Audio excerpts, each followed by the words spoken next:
আসসালামু আলাইকুম। ১ম এ কড়াইয়ে আমি রান্নার তেল দিয়ে দিলাম। দিয়ে পেঁয়াজ এবং কাঁচামরিচ কুচি করে দিয়ে হালকা একটু ভেজে নিব।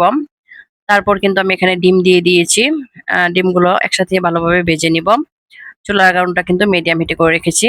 এই নুডলস রান্না করব। নুডলসটা কিন্তু আমরা সচরাচর গৃহিণী যারা মোটামুটি কম বেশি সবাই কিন্তু পারি। আর আমি আজকে ভিডিওটি করেছি আমরা যারা নতুন রাঁধুনি আছি, যারা এখনো শিখিনি নুডলস রান্না করা। তারপর আছি যে প্রবাসী যারা থাকে বিশেষ করে তাদের জন্য কিন্তু আজকের এই ভিডিওটি আমি করেছি। তো এখানে আমি গরম পানির মধ্যে ৪ প্যাকেট নুডলস আমি বসিয়ে দিলাম সিদ্ধ হওয়ার জন্য। ঢাকনা দিয়ে ঢেকে দিয়েছিলাম। নুডলসগুলো সিদ্ধ হয়ে আসছে প্রায়। আর একটি খন্তার সাহায্যে কিন্তু আমি নেড়েচেড়ে দিচ্ছি তাতে করে ঝরঝরা হয়ে যাবে।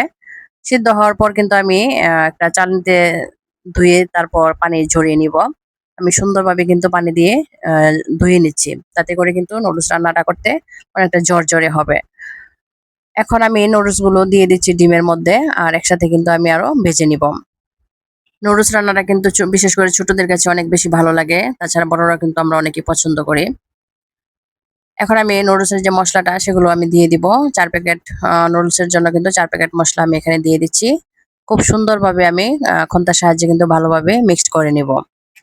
নুডলস রান্না করতে কিন্তু খুব বেশি একটা সময় লাগে না। তো আমার নুডলসটা কিন্তু রান্না করা হয়ে গেছে। খুব ঝরঝরে হয়েছে দেখেই বোঝা যাচ্ছে। খেতেও কিন্তু অনেক মজা হয়েছিল। আমি কিন্তু তারপরেও দেখিয়ে দিচ্ছি খুবই ঝরঝরে হয়েছে।